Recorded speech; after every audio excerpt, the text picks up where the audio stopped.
Hello, everybody. Welcome to Liberty Smart Security's Got Your Back live stream edition. The playoffs have arrived.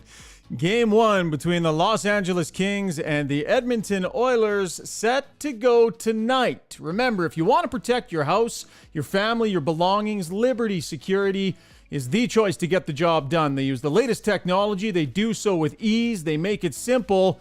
And on top of great products, they're also the #1 reviewed and referred company in Canada. It's a national company, but it's based here in Edmonton. It's a great crew that runs it, and they happen to be founded by massive hockey fans, which should be no surprise. They absolutely love the game, and they're fired up. It's the playoffs. By the way, as you can see, if you call now, 1-866-926-7233, and give them the promo code Oilers97, you will get 4 months free monitoring. Really excited for today's live stream. We're testing out some new technology, trying out some different things, and bringing in some good friends. On today's podcast live stream is my good friend, my colleague from The Athletic and from TSN, Monsieur Pierre Lebrun. Pierre, can you hear Ryan?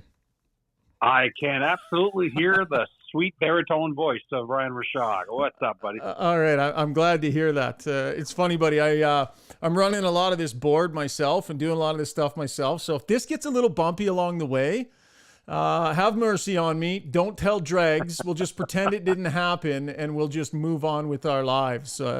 But yeah, lots of fun. I'm really glad you're in town working the series, bud. I know it's your first chance to be here since the new building has been put in, and what an environment we're both looking forward to seeing tonight. Oh, my gosh. I mean, this has always been one of the great crowds. I mean, I was here for the '06 Cup final, and to see it in the new arena and the atmosphere, and you could tell from the comments with some of the players, too, the last couple of days for the Oilers that it really was, I think, difficult for them to play in the bubble with no fans. And not that that's an excuse for why they lost, of course, but just the fact that they know that they have one of the best crowds in the league. That's going to be off the charts here tonight. I can't wait for that. Yeah, the other thing, too, it's the first opportunity for them to really give a rip with Ice District, with the new plaza. A chance for fans to come gather and do some of that. I think it's going to be lots of fun for Oiler fans. And as media guys, we don't cheer, Pierre. We make that clear. But I think we can both identify with an Oiler fan base that is at a tough go for quite a while here. And the excitement level in this city is palpable. I'm from here. I am comfortable saying I'm excited for the fans in this city to get to go on a little bit of a ride here, and we'll see how long it lasts. Yeah, and it's a fan base that has earned it, as you said. I mean, there have been so many versions of the rebuild here over the last, dozen years. And then you have, when the coaching change is made earlier this year, it just felt like such a low point, right? Like, oh my gosh, is this ever going to happen around a team at the core that has the best player in the world? And also, let's be honest, I wasn't sure that Ken Holland would fire Dave Tippett. I mean, that's not his MO. He doesn't do coaching fires mid-season. That's not his track record in Detroit. And when it finally happened, I think it just spoke to the fact that as difficult as that was on Ken Holland, he knew he had no choice at that point. And, man, the turnaround under Jay Woodcroft is ridiculous. I mean, you always talk about the bump after the coaching change. This is not a bump. This is a complete, culture change with the way this team plays under Jay Woodcroft. Yeah, I completely agree. It's been a dramatic shift in just focus and attention to detail. It was interesting yesterday, too. One of the players characterized Woodcroft's system as kind of simple, kind of easy. It's not like he had to come in and reinvent the wheel, But just attention to detail that I think the group was thirsting for. And it's going to serve them well in this series tonight. So let's dial in on tonight's game and tell you that it is time to tee it up, brought to you by the Quarry Golf Course. It's now open. 27 holes of a Les Ferber designed championship course catering to golfers of all abilities, even yours, Pierre, I hate to say. They got a great practice facility out there. They got a fully stocked pro shop for all your golfing needs. Scratch the itch, head out to the Quarry for a round. They are open. So, Pierre, if this series stretches on and you end up sticking around town or coming back, maybe I'll get you out there for a quick 9 holes or something. It's tough to golf during a series, but maybe we'll have to give it a go out at the Quarry. I usually don't play till after the first day of free agency in July. Unfortunately, my golf game is delayed. As James Duffy and Darren Dreger will testify, having suffered a golf round with me once or twice over the years, I can certainly hit a ball some distance. The question is whether or not I can recover it. Yeah. Whether you can get to it. The whole fairway thing is very confusing to me. But, I got many more years of my life to try and figure that out. By the way, we should tell people, I've got like this scrolling list of photos of you, and some of them aren't the most flattering. I just want to make people know you sanctioned each one of these photos that we're using on the live stream. In fact, you sent me a couple of them. Oh, yeah, I'm all good with You're it, good man. with it. But you got to have fun. There's one there where I'm on that talkie with Gino Retta, and we're talking about the Leafs. Yeah. And I made some ridiculous face, and someone grabbed it online, and it's just become kind of a joke every time I feel like being funny. I send that photo out. Oh, that's awesome. Yeah. Want to let people watching know too. I know there's a little bit of a technical issue sometimes on these live streams. My lip sync gets out of whack, so it ends up being a second or two behind. So I apologize. Still working on troubleshooting that one. Been a little busy, but whatever. We're just gonna roll with it for now. So just listen if it's tough to watch. Pierre, let's talk about the game here. So first and foremost, Darnell Nurse. He skated yesterday, took part fully in the skate. Skated again today, took part fully in the skate. Was next to Cody Ceci for all of the lines and the line rushes that they were doing. Everything in me tells me he's going to be on the ice tonight and play the game. What did you see the last 2 days? I just didn't see, between watching practice yesterday and the skate this morning, I just didn't see a hint of a guy that looked unsure of not playing. You know what I mean? Like, or unsure of playing. It just felt like a regular type exercise both days for him, like he was a regular. So now I don't cover the Oilers for a living, so I can't say what it's like otherwise. But to me, he did not look like a guy that had a question mark beside him. So I anticipate he will be in despite the game time designation from Jay Woodcroft. Now, Jay Woodcroft's had a lot of success with 11 and 7 this year. 11 forwards and 7 defensemen. My gut tells me that's the way he should go tonight, especially if Nurse is a little bit banged up, because it gives you that extra body just in case. But also the matchup game will be interesting tonight. And 11 and 7 up front provides the Oilers a bit of an interesting opportunity given the matchups down the middle. I know you don't love 11 and 7, but you've seen success with it before. What do you make of the way that could impact the game tonight? 11 and 7 from the Oil potentially. Yeah, I'm not a huge fan of it because I think you lose some of your D in the 7 rhythm-wise. But in this particular case, I actually think it makes sense, not only to protect the return of Nurse in case something goes wrong, but again, to your point, the 11 forwards automatically mean more ice time for Draisaitl and McDavid, and makes it harder for Todd McLellan behind the LA bench to chase those matchups, right? And so from that reason alone, I could see it. And I mean, that Draisaitl and McDavid love when they love when it's 11-7. Let's not kid ourselves. I mean, they want to go over the boards every time. So that is the interesting thing. I mean, without last line change, how aggressively can you try and match up Kopitar and Danault with the big two horses on the Oilers? Yeah. If they're going out on different lines with 11 forwards, I mean, it's almost like a double whammy. No last line change, and then the unusual 11-7 lineup. If that's the way the Oilers go, that could pose some problems for sure for LA.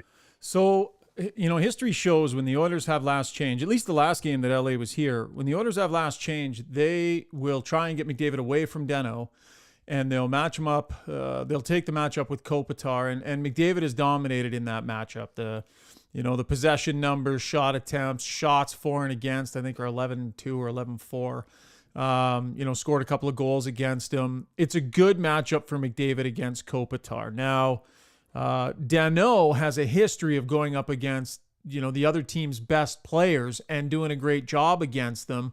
But I just wonder how tactical this gets between Woodcroft and McClellan chasing these matchups. And if McClellan isn't going to have to just let the Kopitar-McDavid thing happen, or Pierre, do you throw yourself out of a rhythm and chase it with Danault and just run the risk of kind of messing with things? Right. And that's, I have talked to coaches about this over the years. Sometimes when you chase a matchup so hard, you forget some minutes for certain guys in your lineup, right? You look down at the stat sheet halfway through the game and someone's played 4 minutes. And so you got to be careful on that side of it. But he's also such a weapon, though, Philip Danault. I mean, I can't emphasize this enough, but what he did to the Leafs and the Jets and Vegas last year in the playoffs, 3 teams that had big-time offensive weapons, was pretty spectacular. And, I talked to Brendan Gallagher about it today with the piece I'm writing in The Athletic on Danault, and he said, when that Leafs series started, actually, he felt that because Gallagher was on Danault's line, of course, he actually thought they gave up too many scoring chances to Matthews and Marner. But as the series went on, he goes, man, Phil Danault is a student of the game. He would just keep studying the Leafs and studying tape and finding ways to better himself as that series went on. And as that series went on, Danault just put a blanket on Matthews and Martin, right, along with Gallagher, obviously, and Tatar. But that line was formidable. And then they did it against the Jets in Vegas as well. And so, listen, the Oilers know this about Philip Danault, and they'll find ways around it. But here's the other thing I would say, that I'm not trying to take anything away from Philip Danault at all. But Philip Danault himself mentioned to us today, Ryan, that it's everyone on the ice that has to be on high alert. McDavid's on the ice. It's not just him. It's a 5-man unit. And the reason I bring that up is, let's not forget that there's a player that no longer plays in the NHL that was also a big part of helping Philip Danault in those matchups, especially against Matthews and Marner. His name is Shea Weber. Right. And so Weber was on the ice every time, too, as a matchup on the end. Well, the Kings don't have their Shea Weber. Drew Doughty's out for the year. And so that'll be part of the equation here that might be out of Danault's control, right? Danault can do what he does, and he's great at face-offs, and he frustrates opponents, and he'll try to do that to McDavid and to Draisaitl, depending on which one he gets at times. But without Drew Doughty in that lineup, and I don't think we've made enough of this so far in the last couple of days, Ryan, it's so hard to replace a stud like Drew Doughty, who would have absolutely been matched up against McDavid. And a young LA core. I think they have 3 or 4 guys tonight that are going to be doing this for the first time. Good players who've stepped in and played really well this year. But it'll be interesting to see how they do in this environment. Playoff environment, Canadian City, staring down the fans, and McDavid and Draisaitl in any mismatch situations. It's going to be a real good challenge for this young LA Blue line, and they definitely miss Drew Doughty a ton. Maybe all they got to do to feel good about it, though, Pierre, is take a look behind him at Jonathan Quick. Because Jonathan Quick is in some kind of playoff mood. I don't know if you heard his media availability, like 3-word answers, short with the media, dialed in, grumpy as can be. It's terrible for us, but it's probably good for the team. Listen, the thing to remember about Jonathan Quick, he didn't start the home opener this year. They gave it to the other guy. He had to earn this starting job back through the course of this season, and he did, and he has been good towards the end of the year here.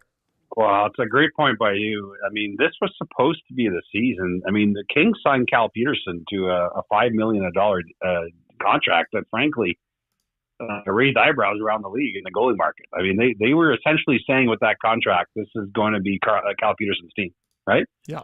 And Jonathan Quick was like, I'm still here.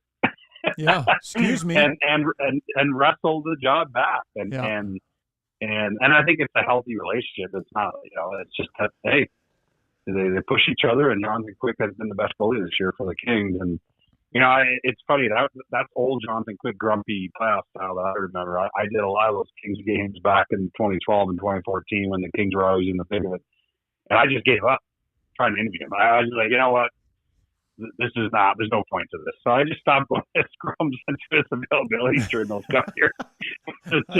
Was not going to make my day productive. Yeah. It's so hard. Even Todd McClellan today was like, stay out of his way. There's no point in talking to him. Just stay out of his way. Want to listen a little bit to what the players are saying here as we go to the Average Joe's sound box. Average Joe's on Baseline Road in Sherwood Park next to Home Depot. If you're still not sure where you're watching the game tonight, why not give Average Joe's a try? It's a great atmosphere, big TVs. Pierre, I know when you're on the road, you like saddling up in a good haunt to watch the games. Nothing like that on the road, but here at home, give Average Joe's a try. So Mike Smith asked the other day about previous playoff failures, what this team has learned, and why it won't be the same this time around. We're a different team. It's tough to compare year to year. We're a different team now. We have a confidence about our group. We have a confidence in the system we're playing. We have a confidence, that everyone when they go on the ice, they can do the job, and you can feel it. You can really feel it in the locker room that we believe we can win on any given night. Yeah, and they do, and I see it in their play. No matter what the score is, I think they believe they can come back in games. Their 5-on-5 game, Pierre, in the playoffs when penalties come and go. Like, you have to have a reliable 5-on-5 game to get anywhere, and you really sense that from this group, don't you? Yeah, that's the most noticeable improvement for me watching from a couple of time zones away was how Edmonton became a 5-on-5 team on their Jay Woodcroft. And you mentioned it, come playoff time now, we're being told that the standard of officiating is going to be upheld in the playoffs and so on and so on. But the bottom line is you can't count on your power play getting you through a series. Yeah. And that's just the reality of the NHL and having success at this level. There are teams that have won the cup. I think back to the 2011 Bruins who had a brutal power play. It didn't matter. It just isn't a factor of most series. It's your 5-on-5 play and certainly your PK are the two most important things. And the Oilers are just the detail of their 5-on-5 game in the last couple of months is through the roof and up and down their lineup, and the other thing I would say is they don't feel as top heavy as they have, Yeah. There's always going to be some level of that when you have Big Dave and Draisaitl in the lineup, but still they're getting other contributions, which honestly, you tell me, but felt non-existent for a long time in the last couple of years. Yeah, more game breakers, I think, through the lineup, too. Like, Evander Kane's a game changer and a game breaker. Zach Hyman can do those things as well. Kyle Yamamoto's game is rounded into shape. It just feels like when the battle starts and the intensity picks up, they'll have more guys that have shown signs they'll be able to meet the moment. And before, it was kind of like, who will, who won't? What's Zach Kassian going to do tonight? He's a guy that can really shift a series with a couple of good shifts. So I think just more quality. Yeah, go ahead. And I was just going to say, and I don't, I'm not one for hyperbole and, big game tonight. I will tell you, though, that this is a big game. Oh, yeah. When you're a team like the Kings that wants to quickly change the narrative or send a message or even for yourself, give yourself more confidence, game one in a series where everyone's picking the other team is unbelievably big because if you win in their rink, you go to the rink tomorrow, you and I, if the Oilers are down 1-0 in this series, everything is shifted on its head in 24 hours. And so this is a huge game for both teams. It's a huge game for the Kings if they intend to pull this off, and for the Oilers is to, take hold of the narrative and make sure that you're not on the gun right out of the gates here. It's okay to lose some games in this series. No one's expecting a sweep here. But I think game one is very telling of how you want a series to go, in my opinion, especially after the Oilers got swept last year. For sure. So I think tonight is gigantic, to be honest. It could go a long way to just maybe relieving some pressure, erasing whatever doubt might be lingering from last season. But I really do believe that the group is different. I believe there's more strength in their game that they can actually grab hold of every night instead of just hoping they get enough power plays to outscore their mistakes. It's just not how they're built anymore, Pierre. It's not the way their game is played game to game. We'll go back to the Average Joe soundbox. Here's Connor McDavid kind of on that level of belief in what they are hearing in the meetings in the hallways from their head coach. I think all the guys agree with him and everything that he says. So, it's nice that everyone's on the same page, and we're not going out there playing a game that we don't really believe in. We certainly believe in the system and believe in Woody and believe in each other. We're not going out there playing a game that we don't believe in. That's a poignant clip from Connor McDavid that I think summarizes maybe how they're feeling about themselves with this new staff in place, Pierre. That means something when he says that to me. Yeah, no, it's I mean, let's be honest. You need those guys on board to begin with, and and that hasn't always been the case. And you can obviously, I've only been here a couple of days, and because sometimes players will slip up in their media availabilities, or you can sort of read through the lines or whatever. They've got everyone coming out of the same soundbite machine right now. I'm not saying cliches, not at all, but I'm saying they're all saying exactly the same thing about their team game, about why it's working, about their belief in it. You don't always get that. That's not something you can just produce from year to year, and the others have it. I agree. Daily. Yeah, I agree, and it's meaningful. So, boy, couldn't have gone much better for Jay Woodcroft since he got since he was brought up from the American League. I mean, it's fate. They're going to sign him. They have to sign him. The results have been too good. I don't think what happens in the playoffs matters one bit on Jay Woodcroft re-signing in Edmonton. I think what happens from this point forward is on the players, and he has burrowed his way into at least a 3-year contract here, I would say. Hey, Pierre? I think there's no question about it. And it won't be a difficult negotiation. I mean, regardless of the leverage he has built up for himself, he still will be, at the end of the day, a first-year head coach entering his first full season next year. And so, one of the things that has tripped up some coaching negotiations over the last couple of years during the pandemic has been the rising coaches' salaries, right, around the league. And that's just not going to be a factor here. I mean, he'll get paid, but because he's a first-year head coach, honestly, I think it'll be one of the easier negotiations around the league. And there's a ton of coaches that need deals, by the way. Yeah. All right, buddy. Good stuff. Appreciate you hopping on to the live stream and putting up with my technical mess. And good. If this isn't too much of a disaster, we'll try it again before one of the other games. But you're not necessarily on the whole series, though, right? We just got you for a few days here. Yeah, I'm going to spend the first couple of games here, and then I'm going to jump into some Toronto, Tampa. But if things go the way I think they're going to go, I think you'll see me back for some Battle of Alberta. So. Listen to you. Oiler fans love the sounds of that, but I wonder if any of the LA Kings or their staff or anybody's tuned into this, because you'll have some answering to do. You're calling it already. Well, I'm not calling anything. I don't make predictions anymore, which is nice. I went the Bob McKenzie route a few years ago, and I no longer pick series. But probably smart. Yeah. If the two favorites win, and the Oilers are favored and the Flames are favored against Dallas, if that happens, then I don't think I can resist some Battle of Alberta. So we'll see. And we'll get you back here on the live stream. Thanks, my friend. All right, buddy. Thanks, Take Brian. care. We'll see you at the game tonight. That is the great Pierre Lebrun from The Athletic and, of course, from TSN, one of our hockey insiders. That was Teeing It Up, brought to you by the Quarry Golf Course, which is now open. 27 holes of a Les Ferber-designed championship course catering to golfers of all abilities. They've got an awesome practice facility out there. The pro shop is all stocked up. If you need anything, clothing, shoes, clubs, whatever you need, they've got you covered. Scratch that itch. Head out to the Quarry for a round because they are open. So I was thinking about who else we could have on the podcast to tee up this matchup.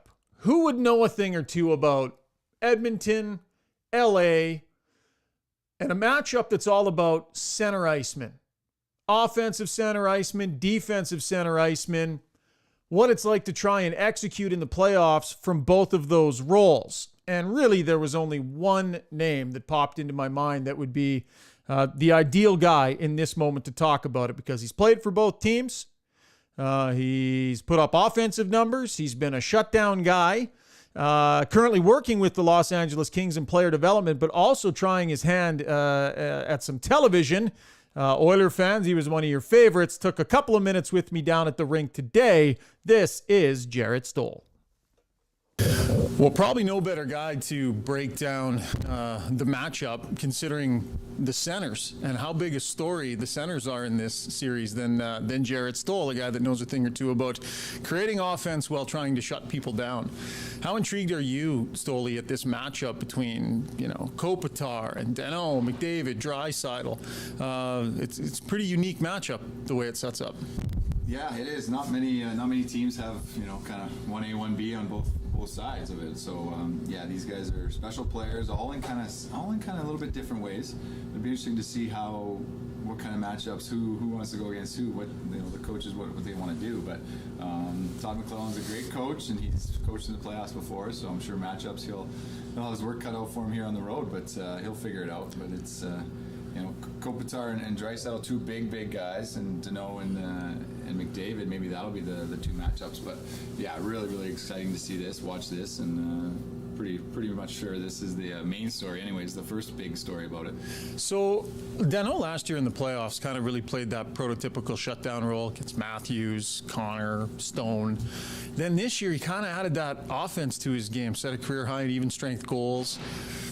From what you've seen, does he have to sacrifice some of his defensive prowess to be able to generate the offense when he generates, or does he have the ability to do both? Because not everybody can do both. Crazy thing is, no, it doesn't sacrifice any offense. For what he does, how he plays. But no, this guy's a special player. I had no idea how good he really was, and I think he didn't get put in that offensive role consistently in Montreal.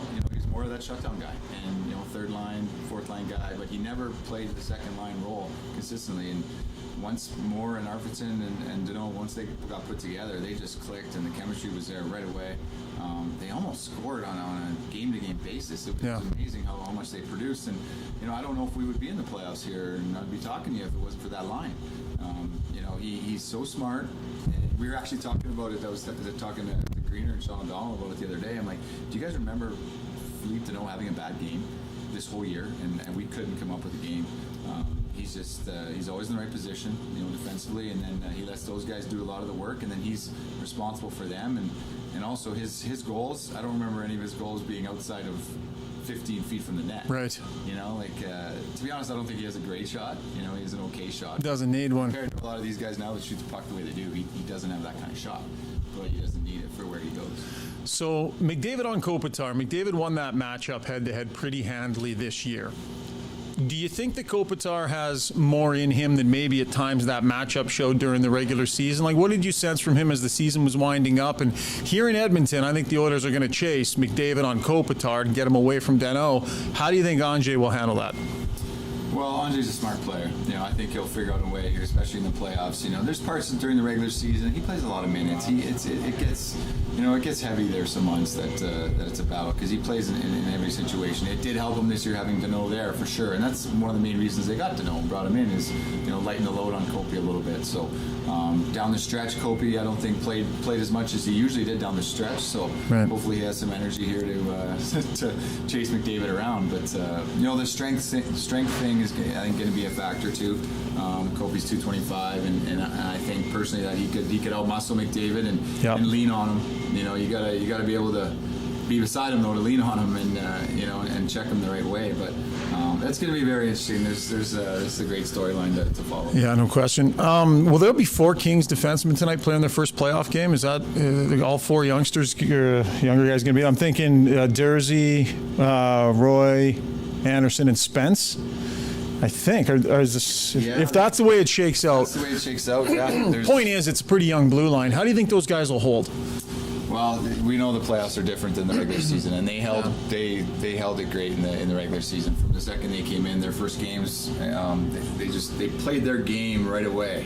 Their first NHL game, which is hard to do as a young player to come in and just play your game right away. You're a little cautious sometimes. You don't want to make a mistake.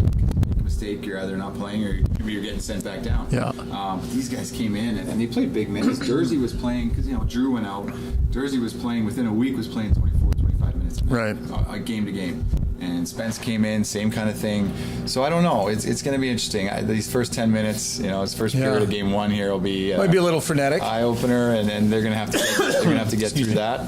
And I'm confident they will, from what I've seen so far. Yeah. But I understand too. It's a different ball game than the regular season. So are you making a call on this? You prognosticating? Or you? I mean, not like you're not. Do you want me to to bias? Is this a series? Yeah, a series call. You make a call. Well, yeah, I'm going to go Kings in 6. 6. Yeah. Okay. Yeah. And Jonathan Quick will have to be big for that to happen. Yeah, he's going to have to be big, but he's played really well of late. Everyone's talked about it, how much. How good he's played and how solid he's been and consistent lately. But we've been a good team on the road, a really good team on the road. So, just a simple checking, defending type of team. But we need some big saves too. And special teams is going to be a factor, right? Too. We got to stay out of the penalty box in order for us to win. So that's. I'm sure a lot of teams can say that, but especially against the Oilers, that's going to be a key. All right, our thanks to Jarrett Stoll. It was nice to catch up with Stoll. He was always a good guy to talk to, knowledgeable, knows his stuff, respected around the game, and a two-way center that knows all about the matchups. It's going to be really fun. McDavid, Draisaitl, Kopitar, Danault, McClellan, Woodcroft. Boy, there's a lot of stuff for Oilers fans to dig their teeth into tonight, and a lot of reason to be excited. It's been a long wait. So I'm excited for Oilers fans. Get out there, cheer on your team, enjoy it. We will be there covering it every step of the way. That'll wrap up today's live stream. I want to thank our sponsors, of course, Liberty Smart Security, who again use the promo code Oilers97 when you call 1-866-926-7233, and you will get 4 free months of monitoring. I have monitoring here at the security system at the house, and I'm really glad we do. It's just like a big brother on your shoulder keeping an eye on things. So definitely give Liberty Smart Security a call. Also, our thanks to the crew over at the Quarry. They are now open, 27 holes. It's a great course. It's challenging, but it also is tailor-made for golfers of all abilities. So they got lots of different tee boxes that's set up for everybody. And, of course, our friends at Average Joe's. If you need a place to watch the game tonight, Average Joe's on Baseline Road in Sherwood Park is the place to be. Thanks so much, folks. Enjoy the game. Struds and I are going to drop a full podcast tomorrow morning. But for now, we hope you enjoyed this bonus live stream edition of Got Your Back.